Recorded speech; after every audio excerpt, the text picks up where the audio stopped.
This is the first of many videos that'll be talking about the New King James. This one is about my personal journey from faith to doubt. Hi, I'm David Daniels from Chick Publications. Proverbs 27:7 says, "The full soul loatheth an honeycomb, but to the hungry soul every bitter thing is sweet."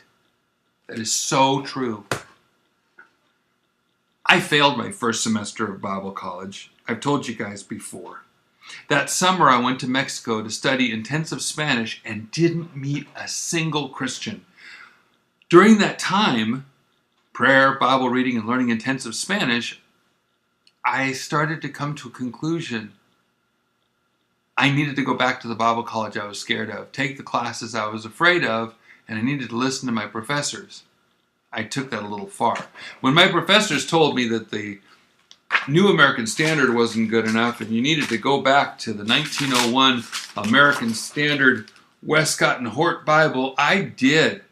And I became like a Bible answer man. It's amazing. I used the notes and the text and everything, and I already knew what my teachers and the Sunday school teachers were going to say before they even said it. You have no idea how much this really has impacted the world. And you know what? My faith was dry. When I started to be confronted with the idea, does God like me? Not does God love me, but does God like me? I couldn't find any answers.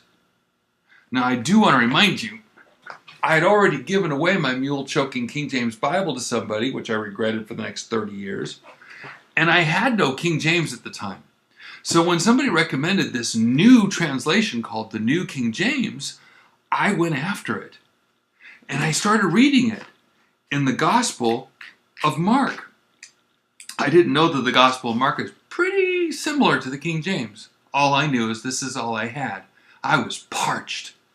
And as I read it, there was enough in this text that I got clear that Jesus liked me. Don't ask me how. I mean, I could talk about it, but I don't know.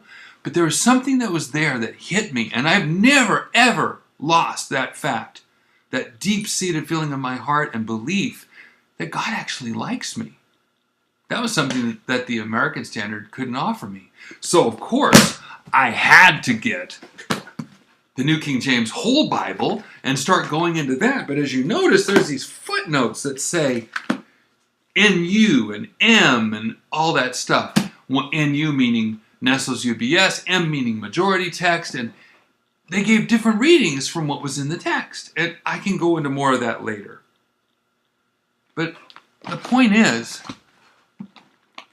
as I read these footnotes and studied them, it drew me further and further away from believing that I could rely on the words in the text. And I just ended up going from place to place after that. I started looking for this M text where it was, and then I just ended up going back to the Westcott Hort text where I'd started from. Because see, the New King James isn't really a different Bible version. It's the marijuana of Bible versions. It gives you a little what you want. You got some enthusiasm at first, but if you really pay attention, it will pull away that faith that you once had. And it'll make you desirous of harder things. Whether going to the majority text against the King James or going to the Alexandrian text against the King James, it doesn't matter. It's like marijuana. It's like a drug. You get a little bit of it and it never satisfies. All these years later, brothers and sisters, I've got a King James Bible and I can fully rely on this. I used to have a little sign in my Bible college on my desk that says you can't break God's promises by leaning on them. Well, I can lean on every word of this Bible, and I know it's not going to break. That's where my faith is, not my doubt like in Westcott and Hort or even in the New King James. I'll have a lot more to say in the future. God bless you and have a wonderful day.